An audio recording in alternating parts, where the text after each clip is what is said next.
અમારું પોતાનું સ્લોગન છે, લવ યોર સાઇટ. એટલે ખાલી આંખની નજરે નહીં પણ નજરિયાને પણ પ્રેમ કરો. અનુરગ સાવલિયા એમનું બાળપણ કેવું વીત્યું? કાલાવાડ તાલુકાનું ટોળા ગામ. યુઝ્યુઅલી ચોથા પાંચમા ધોરણ લગી તો લગભગ ચપ્પલ પહેરીને સ્કૂલે ન જતા, કારણ કે ફાઇનાન્શિયલી ના હોય અને ચપ્પલ પહેરવાની ટેવ હોય ને હવે ભૂલી જતા હોય. તમને પ્રેરણા આપવાનું કામ કોણ કરતું? તમને પ્રેરણા ક્યાંથી આપી? પણ ખેતી કરનારું વર્ગ છે ને, એ જે પેરેન્ટ્સ છે ને, જે પોતે ભણેલા ન હોય, પોતાને નામ લખતા પણ ના આવડતું, અને તમને ડૉક્ટર બનાવે. તમારે જો આવી કાળી મજૂરી ન કરવી હોય ને તો તમે ભણવામાં જ. બહુ 70 વર્ષના દાદા હતા, બે આંખમાં મોતિયું સાવ પાકી ગયું તો સાવ બ્લાઇન્ડ હતા. બરોબર. અને અર્લિયર મેન્યુઅલ સર્જરી કરતો. ઓપરેશન કર્યા પછી પટ્ટી મારેલી હતી. બીજે દિવસે સવારે જ્યારે બતાવવા આવે છે અને એ પટ્ટી ખોલ્યા પછી દાદાના રિએક્શન એવા હતા, સીધા ચેર ઉપરથી ઉભા થઈને સીધા ડાન્સ કરતા. ઓહો. અને હું થોડીક વાર માટે શોખિંગ હતો, સરપ્રાઇઝિંગ હતો, વોટ ધીસ. પણ દાદાના એક્સપ્રેશન એવા હતા, મને ચોખ્ખું દેખાવા માંડ્યું એવું નહીં, સાહેબ હું જુવાન છું. આપણે જરા કલ્પના કરીએ, આપણી પાસે આંખો ન હોત તો.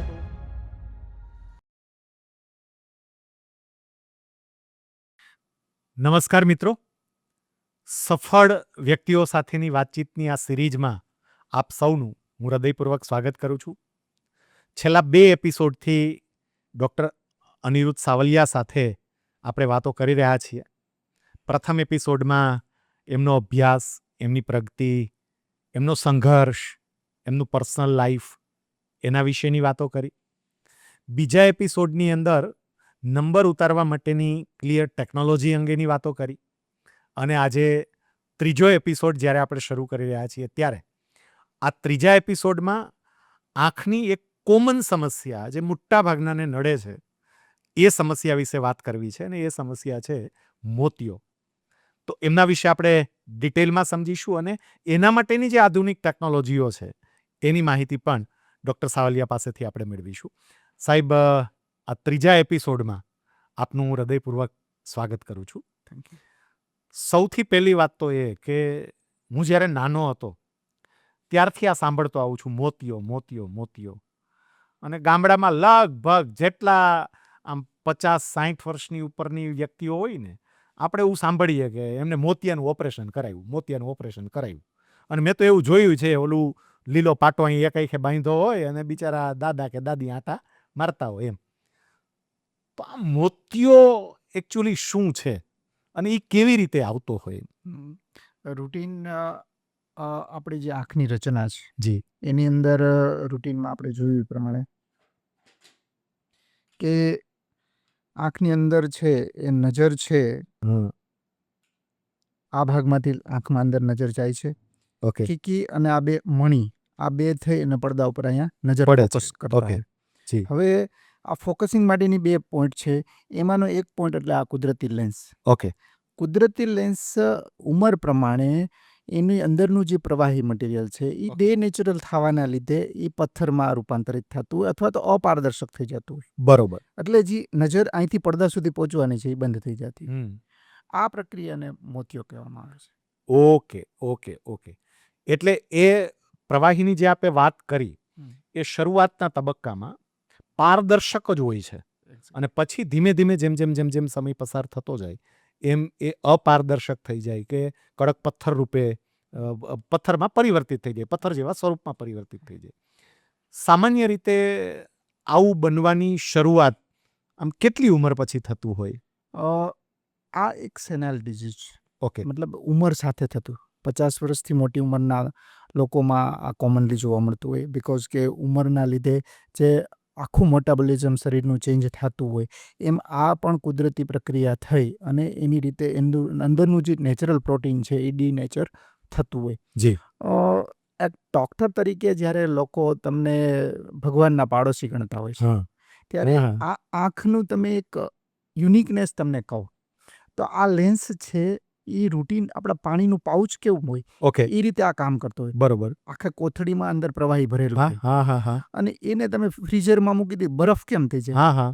એમ આ છે લેન્સ છે એ અપારદર્શક થઈ જાય. Okay okay. પણ એ જે દાખલા તરીકે અત્યારે આ મિત્રો રેકોર્ડિંગ કરે છે એના કેમેરામાં જોઈએ તો એના ફોકસિંગ ને ઝૂમ ને લગતા, હા. જ્યારે કુદરતે આપને જે લેન્સ આપ્યો છે એ આપણે અહીં જોઈ શકીએ છીએ, અહીં જોઈ શકીએ, દૂરે જોઈ શકીએ. ઓટો ફોકસ ઓટો છે. Focus Auto focus. સિસ્ટમ કુદરતે આપણે હમ. આપેલી છે. આ હું ઘણીવાર ડૉક્ટર તરીકે જે લોકો નાસ્તિક હોય, નાસ્તિક નથી હોતા, એનું આ એક્ઝામ્પલ અપાવડાવું છું હા, કે કુદરત છે, કુદરતે આપણે એવું વિશેષ રીતે આપેલું છે, બરાબર. બરાબર, કે ભગવાન હોવાનો આનાથી વધારે વિશેષ કોઈ પુરાવો જ ના હોય. હા, હા. એટલે આ આ રહી એક વાત કુદરતી લેન્સની. જી. એ લેન્સનું ડિનેચરેશન, બીજી પદ્ધતિ જે કંઈ મોતિયો આવી જવાનું રીત કઈ, હા. તો એ છે કે નાની ઉંમરમાં પણ હવે જોવા મળે છે. અમુક પ્રકારની ડ્રગ્સના લીધે સ્ટીરોઇડ કે જે ખવાતી હોય છે, ઓકે. એટલે એના આડઅસર એ હોય છે. ઘણી વખત કન્જેનાઇટલ નાના બાળકો જન્મતા વેત પણ મોતિયા થતા હોય છે. ઓકે. એ પણ એક મેટાબોલિક ડિઝીઝના લીધે થતા હોય છે. બરોબર.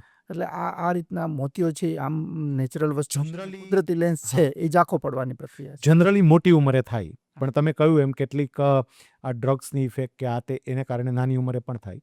એવું બને ખરું કે કોઈ બાળક મોતિયો સાથે જ જન્મે એક્ઝેક્ટ બની શકે. ઘણા બધા પેશન્ટમાં એવું અને થતું હોય છે. એવા બાળક જો મોતિયો સાથે જન્મતા હોય તો એની સર્જરી પાછી એનું પણ ઓપરેશન કરી શકાતું હોય છે અને એમાં પણ એને વિઝન માં 100% રિકવરી મળતી હોય છે. અત્યારની જે આધુનિક પદ્ધતિઓ છે એમાં એ બધું કરી શકાતું હોય છે. ઓકે.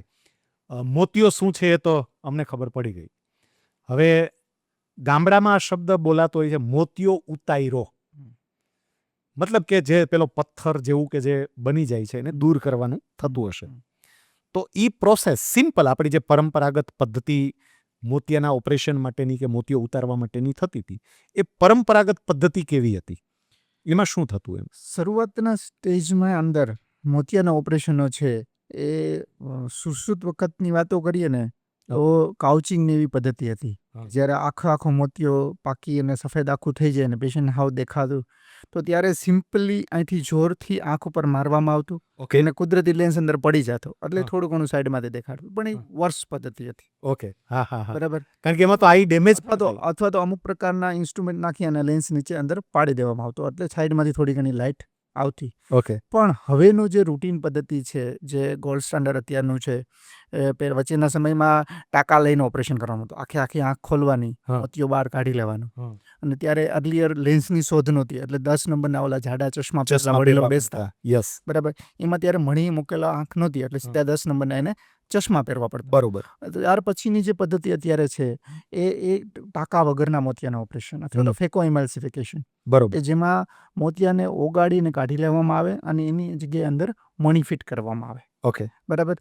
આ છે એ લેટેસ્ટ અત્યારની ગોલ્ડ સ્ટાન્ડર્ડ જે પદ્ધતિ છે, એ રૂટીન પદ્ધતિઓમાંની એક છે, એ ફેકો ઇમલ્સિફિકેશન પદ્ધતિ છે. ઓકે. હવે આ લેન્સવાળી જે આપણે વાત કરી કે મણી કે લેન્સ એ મૂકવામાં આવે, તો એક એવી વાતો પણ થતી હોય કે ભાઈ તમારે ભારતીય મણી મૂકવી છે કે તમારે અમેરિકન મણી મૂકવી છે કે તમારે આ મણી મૂકવી છે.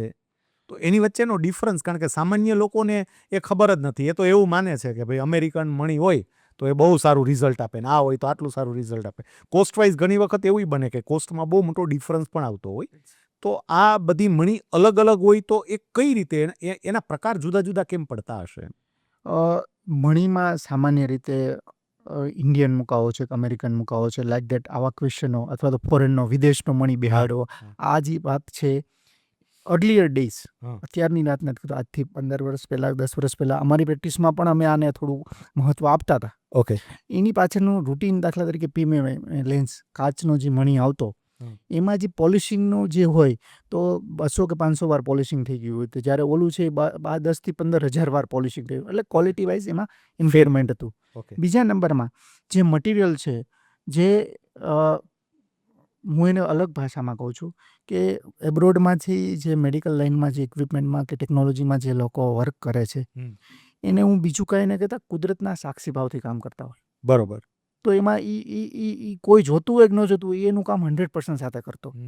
જ્યારે આપણે ઘણીવાર જોયું છે કે કોઈ જોતું નથી, હાલો ને ભાઈ, આ જે છે એ એપ્રોચ ફોરેનમાં નથી. ઓકે. એવું મારા medical line, technology line, science લાઇનના અનુભવના આધારે હું કહું છું. બરોબર. એટલે એમાં આપણે કોન્ફિડન્સ સાજો છે. ટેકનોલોજી માટેનું ઇવેલ્યુએશનના જે તે ગવર્મેન્ટના ક્રાઇટેરિયા છે એ ટોટલી ડિફરન્ટ ફૂલફિલ, અને એ લોકો તમામ ક્રાઇટેરિયા ફૂલફિલ કરતા હશે. સ્ટ્રિક્ટ હોય છે.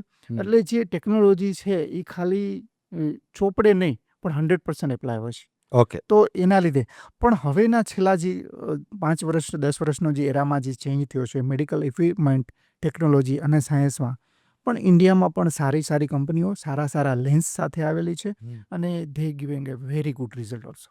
ઓકે. હવે આપણી જે આ મોતીઓ ઉતારવા માટેની એક પરંપરાગત પદ્ધતિ હતી, પણ હવે એમાં આખી રોબોટિક સર્જરી એમાં પણ આવી ગઈ છે. તો અત્યારે મોતિયા માટે રોબોટિક સર્જરી જે છે એ શું છે, એમાં કેવી રીતે થતું હોય છે? આપણી જે પરંપરાગત પદ્ધતિ હતી એ પરંપરાગત પદ્ધતિ અને આ રોબોટિક સર્જરી એ બંને વચ્ચે શું ફેર પડે છે? આમ ઓપ્થેલ્મોલોજીમાં રોબોટિક સર્જરી એટલે રોબોટ ઓપરેશન નથી કરતો પહેલા તો. નામ ખાલી, કારણ કે પણ- પેલી વખતે સાંભળીએ ને, એટલે તમે હા. અત્યારે સ્પષ્ટતા કરી, સાંભળીએ એટલે તરત વિચાર એ જ આવે હા. કે એમાં રોબોટ સર્જરી કરતું હશે એમ. પણ ડેફિનેટલી આપણી પાસે જે રોબોટિક મશીન છે Okay. ઝીમર Z8 સ્વિસ ટેકનોલોજી, હમ. એની અંદર રોબોટિક આર્મ છે આંખ ઉપર લગાડવામાં આવે હમ. અને એ રોબોટિક આર્મ છે એ મોતિયાના ઓપરેશનના અલગ અલગ સ્ટેપ કરી આપતું હોય. Okay. દાખલા તરીકે આ કીકી છે હા. ઓપરેશન માટે જવા માટે આથી બ્લેડથી ઇન્સિઝન મૂકવાનો છે હમ. તો એ લેઝર આપણે કટ કરી દેતું હોય. ઓકે. એટલે લેઝરથી જે એનો જે ઇન્સિઝનનો શેપ છે એ સેલ્ફ સીલિંગ પરફેક્ટલી કરી શકતા હોય. બરોબર. એટલે હિલિંગ છે એનું ફટાક ફાસ્ટ. ઝડપથી થાય. પછી અંદરની જે વાત કરી મોતિયાની આપણે, હા. મોતિયાની વાતમાં આપણે આને પાણીનું પાઉચ ગણતા હતા. બરોબર. એને ફ્રીઝમાં મૂકી દીધું, હાલ બરફ જામી ગયો. ગયું હતું. હવે એ પ્લાસ્ટિક વચ્ચેથી ગોળ ગોળ તોડવાની જે પદ્ધતિ છે હા. એને અમારી ભાષામાં CCC કહેવામાં આવે, કેપ્સ્યુલોરેક્સિસ. ઓકે. અને એ તોડ્યા પછી અંદરથી બરફ બધો બહાર ખેંચવાનું, કાઢવાનું. ખાઈ જવાનો હમ. અને પછી એની અંદર મણી મૂકવાનું. બરોબર. પણ જો એને પરફેક્ટ ગોળ સેન્ટરમાં તોડેલું હશે હા. તો જે મણી મૂકશું એનું પરફેક્ટ એલાઇનમેન્ટ સેન્ટ્રેશન આવશે. હમ. પણ જો મેન્યુઅલી આપણે કરેલું હશે, હમ. જેમ આપણે કોઈ પણ સર્કલ દોરવું હોય હમ. તો જાતે દોરીએ અને પરિકરથી પરિકરથી દોરીએ, હમ. કેટલો ડિફરન્સ ફેર ફેર. પડે. એટલે ઈ કેપ્સ્યુલોરેક્સિસની સાઇઝ, શેપ અને જ્યાં બનાવવાનું છે એ જગ્યા, હમ. એ બધું લેઝરથી આર્ટિફિશિયલ ઇન્ટેલિજન્સની મદદથી આપણે અગાઉ ડિસાઇડ કરી શકતા હોય કે ભાઈ આંખનું સેન્ટર અહીંયા છે, કેપ્સ્યુલોરેક્સિસ લેન્સનું સેન્ટર અહીંયા છે અને અહીંયા આ રીતે લેન્સ મૂકી શકાશે. એ રીતે આપણે અગાઉથી પ્લાન કરી શકીએ help of the artificial intelligence અને પછી લેઝરથી આપણે એને કટ કરતા હોય. Okay. સેમ પદ્ધતિ જે ફેકોઇમલ્સિફિકેશન છે, અંદર જે લેન્સ છે હમ. એને બ્રેક કરીને અલ્ટ્રાસાઉન્ડથી આપણે દૂર કરતા હોય. પણ જો લેઝર દ્વારા એને પરફેક્ટ નાના ટુકડા કરી નાખીએ તો જે ફેકો એનર્જી વપરાતી હોય વાઇલ સર્જરી એ ખૂબ ઓછી વપરાતી હોય. એટલે કે જે પી સબસ્ટન્સ રિલીઝ થતા હોય અથવા તો જે સોજો આવતો હોય ઓપરેશન પછી એ મિનિમમ આવે, હમ. લેન્સ પરફેક્ટ મૂકી શકાય અને જે કોર્નિયામાં જે ઇન્સિઝન છે પરફેક્ટલી ફટાફટ હીલ થઈ જાય. આ પ્રકારના 3 એડવાન્ટેજ સિવાય હમ. પણ ડિગ્રીવાળો નંબર હોય 1.5 નંબર જેવો, તો એ લેઝર દ્વારા ઇન્સિઝન મૂકીને કોર્નિયાની અંદર એ પણ આમાં સાથે દૂર કરી શકાતો હોય with the help of the artificial intelligence or A robot. બરોબર. તો these are the biggest advantage of robotic surgery. હા. ઘણી વખત આપણે રોબોટિક સર્જરી બહુ ખર્ચાળ હોવાના લીધે આપણે થોડુંક એડપ્ટેશન ઓછું હોય. બરોબર. રીઝન કે કોમન સર્જરી છે, એ સર્જરી પછી રિઝલ્ટ સારા જ મળતા હોય છે. હમ. એટલે પેશન્ટ ઘણીવાર કમ્પેર કરતું હોય અથવા તો ખોટો ખર્ચો શું કામ કરવો વધારે? કલીગ પણ ઘણીવાર ક્રિટિસાઇઝ કરતા હોય કે ભાઈ રોબોટથી કરો કે મેન્યુઅલી કરો શું ફેર પડે. પડે.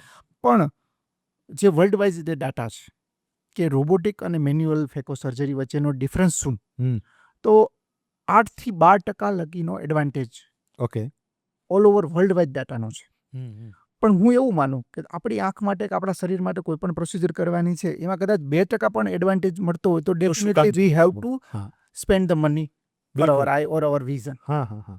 કારણ કે તમે જે વિઝન છે એ તમે હમણાં કહ્યું એમ કે 2% કે 5% પણ જો ફેર પડતો હોય તો મની છે એટલું બધું મેટર નથી કરતું. જે સામાન્ય પરિવાર છે જે એફોર્ડ નથી કરી શકતું એના માટે સમજી શકાય. પણ જે લોકો ઓલરેડી એફોર્ડ કરી શકે છે તો મને ખર્ચ કરીને પણ, બાકી તો હું એક વખત જો આંખની પરિસ્થિતિ એવી થઈ ગઈ પછી હું ગમે એટલો ખર્ચો કરીશ તો પણ મને મળવાનું નથી. તો ખર્ચો કરીને જો મને 2% 5% ફાયદો થતો હોય તો ડેફિનેટલી મારે એમાં આગળ વધવું જોઈએ. આજે રોબોટિક સર્જરીની આપણે વાત કરીએ છીએ, મોતિયા માટે રોબોટિક સર્જરીની વાત કરીએ છીએ. જે સર્જરી થાય તો એ આખી પ્રોસેસ દર્દી માટે કેવી હોય એમ એ પ્રોસેસ એનું જેમ કે આપણે આગલા એપિસોડમાં ક્લિયર અંગેની વાત કરતા હતા તો આપણે કહ્યું કે ભાઈ બહુ જ ઓછા સમયમાં વિધિન 5 મિનિટ્સ કે 7 મિનિટ્સમાં પૂરી થઈ જાય, પેનલેસ નથી હોતી. તો એ જ રીતે આ રોબોટિક સર્જરી મોતિયોની બાબતમાં કેવી રહે દર્દી માટે? આપણી પાસે જે રોબોટિક મશીન છે, હમ. રોબોટિક મશીન મોબાઈલ છે. ઓકે. બીજા નંબરમાં એમાં છે નેનો જૂલ એનર્જી છે, એટલે લો એનર્જી મશીન છે, એટલે ટિશ્યુ ફ્રેન્ડલી છે, એટલે જે લેઝરના લીધે જે ઇન્ફ્લામેશન કે સોજો હોય એ મિનિમલ હોય છે. બીજા નંબરમાં મોબાઈલ હોવાના લીધે ઓકે. આપણે મોતિયાનું ઓપરેશન એક જ સેટિંગમાં કરી શકીએ છીએ. જી. યુઝ્યુઅલી રોબોટિક સર્જરીમાં ગુજરાતમાં આપણા સિવાય બીજા બધા સેન્ટરમાં જ્યાં રોબોટિક સર્જરી અવેલેબલ છે, હા. અથવા તો ફ્લેક્સ સર્જરી અને બીજું કહેવામાં આવે, બરોબર. એ જે અવેલેબલ છે એ 2 સ્ટેપમાં કરતા હોય છે. હા. કે પહેલાં એક લેઝર શૂટમાં જઈ હા. અને લેઝર દ્વારા આ બધા સ્ટેપ કરવામાં આવે, હા. પછી ત્યાંથી પેશન્ટને ઊભા કરી અને મેજર ઓપરેશન થિયેટરમાં લઈ જવામાં આવે. ઓકે. ત્યાં પેશન્ટને સુવડાવીને બધું જે કટિંગ કર્યું છે ક્લીન કરી અને મણી મૂકવામાં આવે. બરોબર. આ 2 સ્ટેપમાં થતી હોય છે. ઓકે. જ્યારે આપણું મશીન મોબાઈલ હોવાના લીધે હા. સિંગલ સેટિંગમાં સર્જરી થઈ જતી હોય છે. This is the biggest advantage for the patient in patient psychology. કારણ કે તમારું કાંઈ પણ પ્રોસિજર કરવાની છે, એક ઓટીમાં લઈ જાય છે, ત્યાં સુવડાવે છે, બધું પ્રોસિજર કરે છે, વળી પછી ત્યાંથી બીસી કરે છે અને બીજા ઓટીમાં લઈ જાય છે, પાછું પ્રોસિજર કરે છે. તો એ ઓલ્ડ એજમાં એ પ્રકારની જે કાંઈ સાયકોલોજીકલ ટ્રોમા છે એ આપણા આ મોબાઈલ મશીન હોવાના લીધે આપણે અવોઇડ કરી શકતા હોઈએ છીએ. ઓકે. તો આવું મશીન તમે જે વાત કરો છો એ પ્રમાણે ગુજરાતમાં માત્ર અત્યારે એક જ હશે? ગુજરાતમાં અત્યારે 2 મશીન આવા છે, હા. પણ આપણે જે એક જ હોસ્પિટલમાં સિંગલ સિટિંગમાં સર્જરી કરીએ છીએ અત્યારે. સિંગલ સિટિંગમાં બીજે નથી થતી. બીજે તમે કીધું એમ હા. 2 સિટિંગ તો કરવા જ પડે છે, એક અલગ પ્રોસેસ માટે હા. અને પછી સર્જરી પેલું ક્લીન કરવા કોમ્પિટિટિવ માટે. Company their machine is a little bit bigger. Okay. MRI machine જેવું હોય, પેશન્ટ અંદર આખું મશીન અંદર જતું હોય, હા. એટલે મશીન આખું આંખ ઉપર આવતું હોય, એ બી એક વધારાનું પેશન્ટ માટે જ્યારે થોડુંક ફોબિયાવાળું હોય. હા. જ્યારે વાલ આપણે ખાલી રોબોટિક આમ જ છે કે જેટલું આંખ ઉપર આટલું જ આવતું હોય છે, એટલે પેશન્ટને એવું લાગે ખાલી આંખ દબાવેલી છે. બરાબર. અથવા તો મશીનનો અવાજ આવતો હોય કે જે કાંઈ સક્શનના લીધે આંખ ઉપર પ્રેશર આવતું હોય, એના સિવાય પેશન્ટને વધારે કાંઈ ફીલ થતું નહોતું. સર્જરી માટેની આખી પ્રક્રિયામાં સમય કેટલોક લેતું હશે? Laser part is within 2 minute. Okay. 1 minute છે એ આખું મશીન ડોક કર્યા પછી આખી આંખને સ્કેન કરતું હોય આર્ટિફિશિયલ ઇન્ટેલિજન્સથી કે ભાઈ લેન્સ ક્યાં છે, કેપ્સ્યુલર એક્સિસ ક્યાં છે, કોર્નિયા ક્યાં છે. એ આખું મશીન ઓસીટી કરી અને જજ કરી લે કે પેશન્ટની આંખ અહીંયા છે, અહીંયા આ સ્ટેપ આટલા માઇક્રોનમાં આટલું લેઝર ફાયર કરવાનું છે. એ આખું આર્ટિફિશિયલ ઇન્ટેલિજન્સથી પેશન્ટ જજ કરી લેતું હોય અને laser fire procedure around it's 45 second around. 45 only? Laser fire duration is little bit, but analysis and artificial intelligence it take around 1 or 1.5 minutes. એટલે આમ ટોટલ જોવા જઈએ તો Within 2 minutes. મેક્સિમમ 3 મિનિટ 3 મિનિટ્સની અંદર કમ્પ્લીટ થઈ જાય. Okay, that's great. પછી બીજું કે આ મોતિયોની જ્યારે વાત આવતી હોય ત્યારે આપણે હમણાં અગાઉ ચર્ચા કરી એમ મણી કયો બેસાડવો અને શું બેસાડવું, કારણ કે મોતિયો પછી મણી તો તરત જ આવે જ. તો મણી બેસાડ્યા પછી એવી પરિસ્થિતિ પાછી આવે ખરી કે વ્યક્તિએ ચશ્મા પહેરવા પડે આ રોબોટિક સર્જરી કરી હોય તો પણ? કે મણી છે એ યુઝ્યુઅલી આપણે પહેલાં જ મેં નોર્મલ એનેટોમીની વાત કરી એમ કુદરતી લેન્સ છે 20 પાવરનો છે. ઓકે. બરાબર. હવે એ લેન્સ કાઢી અને બીજો આપણે જે એપ્રોપ્રિએટ પાવરનો જ્યારે લેન્સ મૂકીએ છીએ, જી. તો એ જે આપણે ટાર્ગેટ કર્યો છે, દાખલા તરીકે એક પેશન્ટમાં આપણે એવું ઈચ્છીએ છીએ કે આને દૂરનો 1 નંબર આવે. અર્લીયર ડેઝ મને યાદ છે કાલાવડમાં જ્યારે હું પ્રેક્ટિસ કરતો તો પ્રીમિયમ લેન્સ માટે અફોર્ડિંગ વર્ગ ઓછો હતો. ઓકે. પણ મારે એવી ઈચ્છા હતી કે ભાઈ એ લોકો ચશ્માની બહુ જરૂર ન પડે તો શું કરવાનું કે દૂરમાં એકાદ નંબર રાખી દે તો નજીકનું એનું રસોડાનું કે રૂટીન કામ હોય એ પણ 1 નંબરથી નજીકનું ફોકસ બી થઈ જાય અને દૂરનું પણ થઈ જાય. ઓકે. અને 2 કામ ચાલતા હતા. બરાબર. ઘણી વખત અમે એમાં માઇક્રોમોનો કરતા હોય, એક આંખને દૂરમાં પાવરફુલ કરી અને એક નજીરમાં મોનોફોકલ મૂકી. પણ એના સિવાયનું જે હવેના જે બધા લેટેસ્ટ એડવાન્સ લેન્સીસ આવી ગયા છે, that is called multifocal, trifocal, EDOF and all. બરાબર. અને લેટેસ્ટ જે અત્યારે ઇન્ડિયામાં જે ફર્સ્ટ લેન્સ આપણે ઇમ્પ્લાન્ટ કર્યો. ઓહો, ઇન્ડિયામાં ફર્સ્ટ? ઇન્ડિયામાં first. That is called Femtis. That is a robotic lens. અને એનું ડિફરન્સ થોડું તમને ડિટેલમાં હું પછી કહું. પણ આ બધા જે કાંઈ લેન્સીસ હોય છે એમાં ટેકનોલોજીકલ વેરિએશન હોય છે. ઓકે. દાખલા તરીકે મોનોફોકલ છે તો જે લેન્સનો જે પાવર છે એ પાવર ઉપર જ્યાં ફોકસ કર્યો જેટલા નંબર સેટ કર્યા એ આવી ગયા. That's all. પછીનો જે લેન્સ આવે છે એ ટ્રાયફોકલ આવે છે કે જેમાં નજીક પણ દેખાય, વચ્ચે પણ દેખાય અને દૂર પણ દેખાય. દૂરનું બરોબર. હવે એ લેન્સની ટેકનોલોજી એ પ્રકારની હોય છે કે લેન્સની વચ્ચે રિંગ જેવું હોય. That is Okay. Called diffractive lens. હા. કે એ રિંગમાંથી નજીકનું ફોકસ હોય અને વચ્ચેના ભાગમાંથી દૂરનું ફોકસ હોય. બરોબર. પણ એ લેન્સનો ડિસએડવાન્ટેજ એવો છે કે જેની એક્ટિવ લાઇફસ્ટાઇલ છે કે જેને રાતે 4 વ્હીલ 2 વ્હીલ ચલાવવાનું છે. ઓકે. તો વાઇલ લાઇટિંગ એ લોકોને ગોસ્ટ ઇમેજ દેખાય અથવા તો રિંગ એપ્રિશિએટ થાય ઓકે. અથવા તો જે ક્વોલિટી વિઝન છે એ કોમ્પ્રોમાઇઝ થતું હતું બિકોઝ કે એમાં લાઇટ લોસ થવાના ચાન્સીસ 12% લગી. બરોબર. જે રૂટીન લાઇટ હોય, જે ક્વોલિટી ચિત્ર હોય એમાં ડિફરન્સ પડતો હતો. જી. તો એના સોલ્યુશનના ભાગરૂપે એક ઇડોફ કરીને લેન્સ લોન્ચ કર્યો કે ઇડોફ લેન્સની અંદર કેવું છે કે નિયરમાં નથી વિઝન, આટલેથી દેખાશે. બરોબર. એટલે જો રૂટીન એક્ટિવ લાઈફ છે હા. એ એમાં કવર થઈ જાય, પણ નિયર વિઝન માટે એકાદ નંબરના ચશ્માની જરૂર એમને પહેરવા પડે. પડે. એટલે વાંચવા માટે કે એના માટે જ ખાલી એમને જરૂર પડે. હા. જી. પણ એનો એડવાન્ટેજ એવો કે જે રિંગોની સંખ્યા હતી ઘટી ગઈ. ઓકે. એટલે જેથી કરીને છે રાતે ડ્રાઇવિંગમાં એમાં એને જે ડિસ્કમ્ફર્ટ થતું હતું એમાં નલિફાય કરી શકાણું. લાઇટ લોસ છે એઝ કમ્પેર ટુ ટ્રાયફોકલ થોડું ઓછું કરવાનું, 10-12% થઈ ગયું, જેમાં 17-18% જેટલી લાઇટ લોસ થતી હતી. એટલે ક્વોલિટી ઓફ વિઝન પણ ઇમ્પ્રૂવ થયું અને નાઇટના જે કંઈ ગ્લેયર હેલોઝના જે કંઈ જે પ્રોબ્લેમ્સ હતા એ સોલ્વ થઈ ગયા. જી. બીજું મોતિયોની બાબતમાં એક એ સાંભળતા હોય કે કોઈ વ્યક્તિને બંને આંખમાં મોતિયો આવી ગયા છે અને મોતિયો પાકી ગયા છે. તો આપણે જે પરંપરાગત પદ્ધતિ હતી ને એમાં શું થતું કે પેલા કોઈ એક આંખનું ઓપરેશન કરે, પછી એ હીલ થાય, પ્રોપર થાય અને પછી જ બીજી આંખનું થાય. કારણ કે એક સાથે જો બંને આંખનું કરે તો એ સંપૂર્ણ થોડા સમયમાં તો બ્લાઇન્ડનેસ આવી જાય ને બીજા ઉપર ડિપેન્ડન્ટ થઈ જવું પડે ને એમ. આ રોબોટિક સર્જરીની અંદર અલગ અલગ બંને આંખોનું કરવું પડે કે એક સાથે બંને આંખોનું થઈ શકે? અત્યારના જે ગવર્મેન્ટ ક્રાઇટેરિયા છે, જી. ગવર્મેન્ટની જે ગાઈડલાઇન છે એ પ્રમાણે દે આર ઇન્સિસ્ટિંગ કે you have to do separate surgery. Okay. પણ in past I also did a bilateral surgery.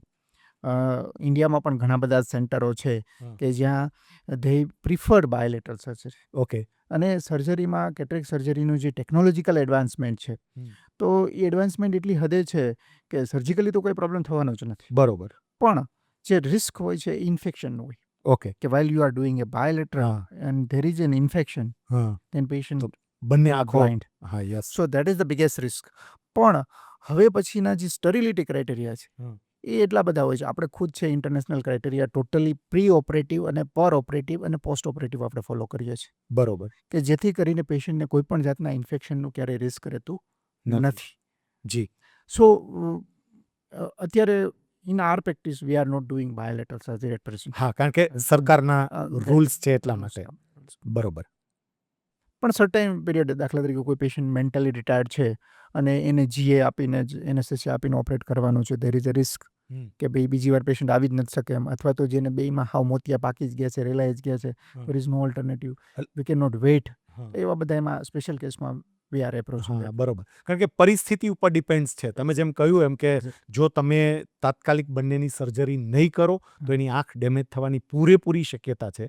તો એવા સંજોગોની અંદર એક ડૉક્ટર તરીકે દર્દીના હિતમાં કેટલીક વખત આ નિર્ણય લેવાતો હોય છે. સાહેબ, હમણાં આપે જે રોબોટિક લેન્સની વાત કરી કે સમગ્ર ભારતમાં સૌથી પહેલું આ રોબોટિક લેન્સનો ઉપયોગ આપે કર્યો, તો આપની પાસેથી એ જાણવું છે કે જ્યારે પરંપરાગત લેન્સ અવેલેબલ છે જ, મળે જ છે, લોકોએ બેસાડે જ છે, તો રોબોટિક લેન્સ શા માટે? એ પહેલાં પરંપરાગત લેન્સ આપણા જે છે એના કરતાં આ રોબોટિક લેન્સ અલગ કઈ રીતે પડે છે, જુદા કઈ રીતે પડે છે, એ એક તો જાણવું છે. રોબોટિક લેન્સ જે છે જી.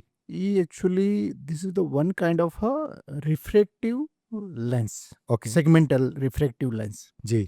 રિફ્રેક્ટિવ સેગમેન્ટલ મીન્સ કે જે લેન્સ છે હા, એના નીચેના ભાગમાં પાવર છે. બરોબર. બરાબર. પાવર છે પ્લસ એની એક સ્પેશિયલ ડિઝાઇન છે કે વચ્ચેના ભાગમાં એ પાવર ક્યાં આવતો નથી. એટલે કે ડિસ્ટન્સ વિઝન કોમ્પ્રોમાઇઝ નથી થતું. મતલબ જે પરંપરાગત જે ટ્રાયફોકલ લેન્સીસ હોય છે જી તો એમાં લાઇટ લોસ 12% લગીનો હોય છે જે ક્વોલિટી વિઝનનો કોમ્પ્રોમાઇઝ થતો હોય છે. એની અંદર રિંગના રૂપમાં પાવર આપેલો છે. બરોબર. તો રિંગવાળો લેન્સ જ્યારે ઇન ધ બેગ મૂકવામાં આવે તો બેગમાં મૂકીએ ત્યારે બેગનું સેન્ટર હશે અહીંયા લેન્સ રહેશે. બરોબર. તો ઘણી વખત કિકીનું સેન્ટર બેગનું સેન્ટર બેનું એલાઇનમેન્ટ નહીં હોય તો એ અપ ટુ માર્ક કામ નહીં કરી શકે. અને એના માટેના જે ઇવેલ્યુએશન ક્રાઇટેરિયા હોય છે એના મશીન થોડા ખર્ચાળ હોય છે એટલે બધા ડૉક્ટરો માટે પણ અફોર્ડિંગ પણ નથી હોતા. અને ઘણા બધા પેશન્ટમાં ટ્રાયફોકલ લેન્સ મૂકી નથી શકાતા. Okay. because of that reason. Angle alpha and kappa and all, that is the part of the science. બરોબર. પણ જ્યારે રોબોટિક લેન્સ એવો લેન્સ છે કે રોબોટની મદદથી ફેમ્ટોસેકન્ડની મદદથી આપણે કેપ્સ્યુલર એક્સિસ બનાવેલી હોય છે. કેપ્સ્યુલર એક્સિસની અંદર 360 ડિગ્રી એને ક્લિપ કરવાનો હોય. અંદર બેગમાં લેન્સ મૂકી દીધો પછી એની ક્લિપ છે 360 ડિગ્રી બહાર કાઢી અને જે સાયકલમાં ટ્યુબમાં ટાયર કે જે રીતે ચડાવતો એમ આખો ચડાવવાનો હોય છે. એટલે જે 360 ડિગ્રી કેપ્સ્યુલર એક્સિસની સાઇઝ 5.1 કે 5.2 કે જે આપણે કરેલી હોય અને લેન્સની સાઇઝ બે ફિક્સ હોય એટલે આખો લેન્સ છે એમાં ફિક્સ થઈ જતો હોય. બરોબર. તો જે લેન્સનું સેન્ટ્રેશન છે અને આંખનું વિઝનનું સેન્ટર છે બિફોર સર્જરી આપણે ડિસાઇડ કરી શકતા હોય અને એ જ સેન્ટરને આપણે એલાઇન કરી શકતા હોય. જેમ આપણે આ ચશ્માનો લેન્સ છે તેનું સેન્ટ્રેશન ને બધું હોય, થોડોક પણ લેન્સ આ રીતે પહેરીએ તો ક્વોલિટી વિઝન કોમ્પ્રોમાઇઝ થતું હોય. Same with the help of the robotic lens we can target the center. Okay. With the help of the robotic machine and we achieve that alignment. અને બીજો પાર્ટ કે એમાં જે પાવર છે એમાં light loss છે લેસ દેન 5%. એટલે જે ક્વોલિટી વિઝન છે રાતે અંજાવાનું પ્રમાણ છે એ ઓલમોસ્ટ નલિફાઈ થતું હોય છે. જી. બીજા નંબરમાં લેન્સ આગળ રહેતો હોય, ઇન્ટિરિયર કેપ્સ્યુલ જે આપણે સીસીસી બનાવે એમાં એંગેજ થતો હોય, હાવ અંદર બેગમાં પાછળ ન રહેવાના બદલે.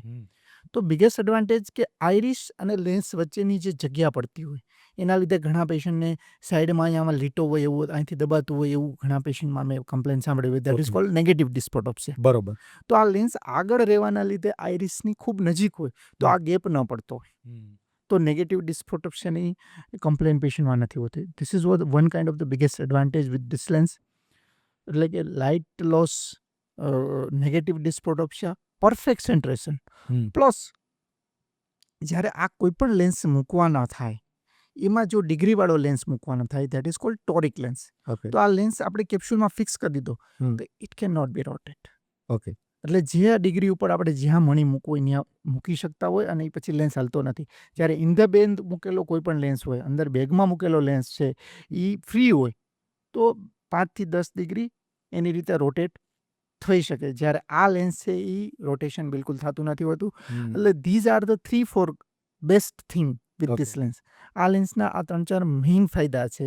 અને બીજા નંબરમાં જે ટ્રાયફોકલ જેમાં ન મૂકી શકાતો હોય એવા બધામાં પણ આ લેન્સ મૂકી શકાય છે. This is the biggest advantage. Yes.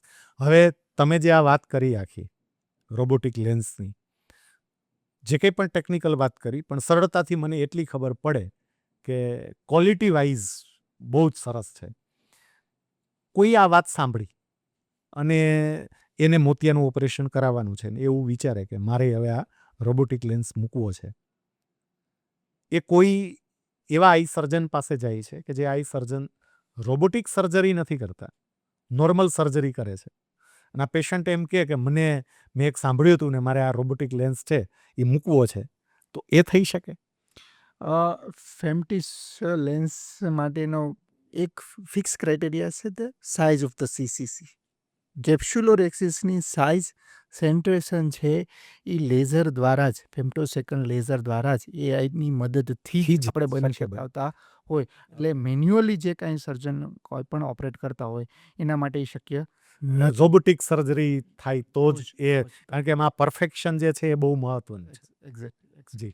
એક છેલ્લો ક્વેશ્ચન આમાં કે અલગ અલગ વયની વ્યક્તિઓ આ મોતિયો માટે આવતી હોય છે, તો આ રોબોટિક લેન્સ જે છે એ રોબોટિક લેન્સ વય પ્રમાણે કઈ રીતે અસર કરતા હોય છે? ફેમ્ટિસ લેન્સ છે એ આફ્ટર કેટરેક્ટ સર્જરી એ ઇમ્પ્લાન્ટ કરવાનો લેન્સ છે. બરોબર. બીજા નંબરમાં there is nothing like an age criteria. Okay. આ ઉંમરમાં જ આને મૂકી શકાય ને આ ઉંમરમાં ના મૂકી શકાય એવું કશું જ છે જ નહીં. કોઈ પણ ઉંમરમાં પણ મૂકી શકાય છે. ટૂંકમાં ગમે એમાં મૂકી શકાતા. પણ હા, કોઈ પણ લેન્સ મૂકતા પહેલાં એનું જે પ્રી ઓપ એવેલ્યુએશન છે ધેર મસ્ટ, ઓકે. કે પ્રી ઓપરેટિવલી એનું બાકીનું જે બધું છે એ નોર્મલ હોય તો જ મૂકી શકાતા હોય છે કોઈ પણ લેન્સ. ઓકે. સાવ છેલ્લો ક્વેશ્ચન એક કે આ 3 એપિસોડમાં તમારી સાથે બધી વાતો કરી અને ઘણી બધી માહિતી ટૂંકા સમયમાં પણ અમને જાણવા મળી. એક એ પણ ખબર પડી કે ડૉક્ટર અનુરત સાવલિયા આટલું બધું દોડ્યા કરે, આટલું બધું કામ કરે, લોકો માટે પણ તમે સેવાકીય પ્રવૃત્તિઓ પણ એટલી કરો, તમારો પ્રોફેશન, તમારું ફેમિલી, બધાને તમે સાથે રાખીને કામ કરો. તમને એનર્જી ક્યાંથી મળે? કારણ કે ફૂડથી તો એનર્જી મળે જ, એ એક એનર્જી છે. પણ આ કામ કરવા માટે માત્ર ફૂડની એનર્જી ના હોય, ફૂડ સિવાયની બીજી એનર્જી પણ મળતી હોય, જેને હું સીધી રીતે તમને કહું તો સેટિસ્ફેક્શન, કે મને આમ મજા આવી જાય એમ. રૂટીન કાલાવડની અંદર જ્યારે અર્લી ડેઝમાં પ્રેક્ટિસ કરતા ત્યારની વાત કરું તો ઘણા બધા પેશન્ટ એવા હતા. એમાંનો એક ઇન્સિડન્સ મને ખાસ યાદ છે કે બહુ 70 વર્ષના દાદા હતા. બે આંખમાં મોતિયો સાવ પાકી ગયો તો, સાવ બ્લાઇન્ડ હતા. બરોબર. અને અર્લિયર મેન્યુઅલ સર્જરી કરતો. ઓપરેશન કર્યા પછી પટ્ટી મારેલી હતી. બીજે દિવસે સવારે જ્યારે બતાવવા આવે છે અને એ પટ્ટી ખોલ્યા પછી દાદાના રિએક્શન એવા હતા કે સીધા ચેર ઉપરથી ઊભા થઈને સીધા ડાન્સ કરવા માંડ્યા. ઓહો. અને હું થોડીક વાર માટે શોકિંગ હતો, સરપ્રાઇઝિંગ હતો, વોટ ધીસ. પણ દાદાના એક્સપ્રેશન એવા હતા કે મને ચોખ્ખું દેખાવા માંડ્યું એવું નહીં, સાહેબ હું જુવાન થઈ ગયો. વાહ. અને this kind of the incidents એ તમને ઇન્સ્પાયર કરે છે અને તમને સોર્સ ઓફ એનર્જી. કારણ કે મેં એ એરિયાથી માંડીને અહીંયા બધે વડીલોને એટલા બધા બ્લેસિંગ મળ્યા છે. એટલે ઘણી વખત હું મારી ટીમને કહેતો હોય કે ભાઈ તમારા આશીર્વાદનો આપણો થપ્પો પડ્યો છે, જેને જોતા હોય લઈ લેજો, લઈ જજો. આમાં વધી ગયા છે એમ.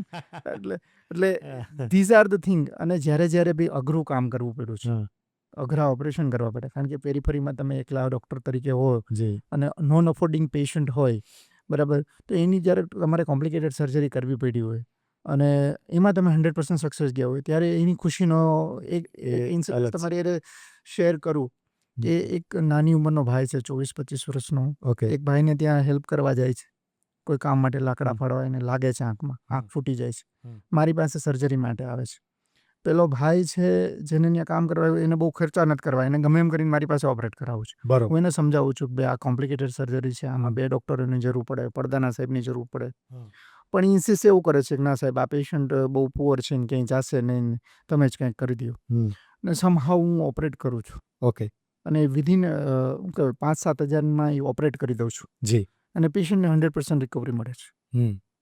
સેમ ઇન્સિડન્સ 15 દિવસ પછી એક બીજો 40-45 વર્ષનો ભાઈ છે, એની હારે બને છે. પોતાના ખેતરમાં કામ કરતો હોય છે. હું એને સેમ વસ્તુ સમજાવું છું કે આમાં આટલું બધું લાગી ગયું છે ને તમારે પડદાના સાહેબ પાસે કરાવડાવવું પડે ને આ રીતે કરાવવું પડે. સેમ પેશન્ટ મારી સલાહ માનીને બીજે ઓપરેટ કરાવવા જાય છે. ઓકે. 2 વાર ઓપરેશનો થાય છે. 50,000થી ઉપર એનો ખર્ચો થાય છે. પણ જ્યારે હું 3 મહિના પછી 2 પેશન્ટ જોઉં છું, એક પેશન્ટને પૂરેપૂરો 100% રિકવરી છે અને બીજું પેશન્ટ સારામાં, હું જેનામાં બિલીવ કરતો એવા સર્જન પાસે ઓપરેટ થાય છે, છતાં પણ આના કરતાં 50% પણ રિઝલ્ટ નથી. ત્યારે હું કુદરતનો પાડ માનું છું કે કુદરત કંઈક મારી પાસે એવું કરાવવા માંગે છે, બીઇંગ અ સર્જન. યસ. કારણ કે સર્જિકલ સ્કિલ છે ને એ તો given by a God. Yes. અને આ હું ફર્મલી બિલીવ છું. ડૉક્ટર સાવલિયા કાંઈ ઓપરેટ કરે છે ને બહુ સારું થાય છે, not like that. God make me a instrument to do that. આવું મારું ફર્મ બિલીવ છે. યસ. એટલે મારો પ્રયત્ન અને પરમાત્માની કૃપા, એ બંને જ્યારે ભેગું થાય છે, કારણ કે તમે આ ઇન્સિડન્ટ જે કીધો તો એ સ્પષ્ટપણે બતાવે છે કે કેટલીક વખત કુદરતના સહકાર વગર, કુદરતની સહાય વગર આપણે કંઈ કરી નથી શકતા હોતા એમ. એક્ઝેક્ટલી. અને તમારી જે ભાવના છે ને, જે કામ કરતી વખતે તમારી ભાવના, પહેલું તમે જે પેલા છોકરાવાળો ઇન્સિડન્ટ કીધો કે એમને વાગ્યું ને, તો એ વખતે તમારા હૃદયની જે ભાવના હશે ને, એ કુદરતે સમજી અને કુદરતે એના માટે રિસ્પોન્સ આપ્યો હશે કે તારા હૃદયની ભાવના આ છે, તો ચલ હું તને રિસ્પોન્સ કરું. Exactly. 2 things I would like to add. One, જ્યારે એક 27 યર એજ હમ પ્રાઇવેટ, આઈ થિંક આપણે આગળ ટોકમાં લગભગ કહી દીધું હમ. કે 27 વર્ષની ઉંમરે જેના મધર ફાધર ડાક્ટર ના હોય અને પ્રાઇવેટ પોતાનું સેટઅપ હોય, that is one of the achievement in Gujarat. Yes yes yes. Might be not heard. બીજું, I'm operating the right eye with the right hand, left eye with the left hand. ઓહો, હા હા, ક્યાં બાત. આ કુદરતના પેલા આશીર્વાદ હોય કે જ્યારે તમે આંખ જેવી હાઈલી સ્કિલ સર્જરી તમે બોથાય ઓપરેટ કરી શકતા, તો it's also a blessing of God. એટલે વડીલોના આશીર્વાદ, પછી દર્દીઓને મળેલી સંતુષ્ટિથી પરમાત્માને કરેલી પ્રાર્થનાઓ, એનું ફળ, માતા પિતાના આશીર્વાદ, આ બધું જ ભેગું થાય ત્યારે જ આ શક્ય બને. છેલ્લે છેલ્લે કરતાં આમ તો વાત પૂરી કરવાની ઈચ્છા થતી જ નથી, પણ હવે આ લાસ્ટ ક્વેશ્ચન, આ 3 પાર્ટ જ્યારે આપણે પૂરા કરીએ છીએ ત્યારે આઈ સર્જન તરીકે તમે લોકોને એવી શું સલાહ આપો કે જેથી કરીને લોકો પોતાની આંખને વધારે સારી રીતે જાળવી શકે? એને એવું શું કરવું જોઈએ? શું એવી એકાદ 2 બાબત જેને આપણે ટિપ્સ કહીએ, ટિપ્સ, કે જેથી કરીને લોકો પોતાની આંખને વધારે સારી રીતે જાળવી શકે? એક તો આંખ છે અમૂલ્ય અંગ છે, યસ આ કોઈ ભૂલવું ના છે. યસ. અને જ્યારે અત્યારે નેક્સ્ટ જનરેશનના કિડ્સ માટે પેરેન્ટ્સ કોઈ એક કામમાં બિઝી છે ત્યારે નાના બાળકોને મોબાઈલ આપી દેતા હોય જી. છે, અથવા તો બાળક તોફાન કરે છે, બાળક જમતું નથી, એના માટે મોબાઈલનું પ્રલોભન આપી એને જમાડે છે, રમાડે છે. જી. That is the wrong. Okay we have to be change that part. Okay. અને ડિજિટલ ફાસ્ટ છે એ હવે બધાએ કરવું જોઈએ, ઇવન મારે પણ કરવું છે ઓકે ઓકે. કે ભાઈ અઠવાડિયામાં 1 દિવસ મોબાઈલ નહીં અડવો જોઈએ, અથવા તો 5-7 કલાક મોબાઈલ વગર પણ રહેવાની ટેવ પાડવી જોઈએ, કે જે નાના નાના ચેન્જ છે, પણ ઓક્યુલર હાઇજીન માટે, ઓક્યુલર હેલ્થ માટે અને સાયકોલોજીકલ, કારણ કે short term memory there is a loss. Okay. These are the reels and all impact ખાલી આઈને નહીં, બ્રેઇનને પણ અસર કરે છે. Yes. Short term memory loss. Certain things આપણે એવું ઘણીવાર એવું બને છે કે મેં તમને કીધું હોય ને પછી તમને કહેતા જ ભૂલી ગયો, હું કહું તમને અમે આમ યાદ કરી દે, બટ બિકોઝ ઓફ કે મેં ખાલી વિચાર્યું કે હું તમને આમ કહીશ, પણ મીનવાઇલ કહેવાને બદલે કંઈક વોટ્સએપમાં મેસેજ આવી ગયો, જોવાઈ ગયો અને પાછો ટોપિક ચેન્જ થઈ ગયો. હા, આ ઢીંગલા બધાય દાંત કાઢશે, બધાય રેકોક વાળા ઉભીનું હશે. બરોબર. This is the thing. ઢીંગલા સાથે નહીં, બધા મારા જેવી વ્યક્તિ સાથે બને. we are crossing 40, so it might be little bit, પણ શોર્ટ ટર્મ મેમરી લોસ અને ઓક્યુલર હાઇજીન અને જંક ફૂડ અને છેલ્લું સેન્ટેન્સ નો આઈ રબિંગ, આંખ Okay. ચોરવાની સ્ટ્રિક્ટલી મનાય, Okay. આંખને હાથ અડાડવાનો નથી નથી નથી. ઓકે. જે લોકો આ આપણી વાત સાંભળી રહ્યા છે સોશિયલ મીડિયાના માધ્યમ દ્વારા, એ લોકોને તમારે કોઈ એક સંદેશો આપવો હોય તો તમે શું સંદેશો આપો? જ્યારે મેડિકલ વ્યવસાયને સેવાનું, સ્વાર્થનું ને પરમાર્થનું ત્રિવેણી સંગમ તરીકે હું ગણું છું, ત્યારે અમારો અને અમારી ટીમનો કાયમી ગોલ એવો રહ્યો છે કે વી આર એડવાઇઝિંગ બેસ્ટ. એટલે કોઈ પણ પ્રોસિજર તમે કોઈ પણ સર્જન પાસે કરાવો, પણ એક મારો આગ્રહ એવો છે કે તમે અમારી ટીમ પાસે ઇવેલ્યુએશન લ્યો, એની એડવાઇસ લ્યો, અને પછી તમારે જ્યાં પણ કમ્ફર્ટેબલ હોય ત્યાં સિલેક્ટ કરી અને સર્જરી કરાવો. પણ એકવાર અમારી એડવાઇસ પ્રમાણે કરશો તો ડેફિનેટલી અમે તમારા જીવનમાં એક ઇમ્પેક્ટેડ રોલ કરી શકવાનો અમને પણ એક આનંદ થશે. ઓકે. એટલે નિર્ણય તમારો રહેશે, પણ તમે સલાહ લો. જે આ બાબતની અંદર કંઈ જાણે છે, સમજે છે, ઊંડા ઉતર્યા છે, નેશનલ ને ઇન્ટરનેશનલ કોન્ફરન્સો એટેન્ડ કરી છે, લેટેસ્ટ ટેકનોલોજીથી પરિચિત છે, કમસે કમ એક વખત મારી મૂલ્યવાન આંખ માટે, અમૂલ્ય આંખ માટે એક વખત એમની જોડે પરામર્શ કરવો જોઈએ, સલાહ લેવી જોઈએ, પછી આગળનું જે કંઈ પણ નિર્ણય લેવો એ લેવાય. સાવલિયા હોસ્પિટલના ઇનપુટ એમના માટે ગેમ ચેન્જર હશે. જી, થેન્ક યુ સાહેબ. એવો અમારું કમિટમેન્ટ છે. સાહેબ, તમે તમારો ખૂબ મૂલ્યવાન સમય આપ્યો. આટલા વ્યસ્ત તમારું જે શેડ્યુલ હોય એની વચ્ચે પણ તમે આ સમય વાર્તાલાપ માટે આપ્યો, એ બદલ તમારો ખૂબ ખૂબ આભાર. Thank you so much.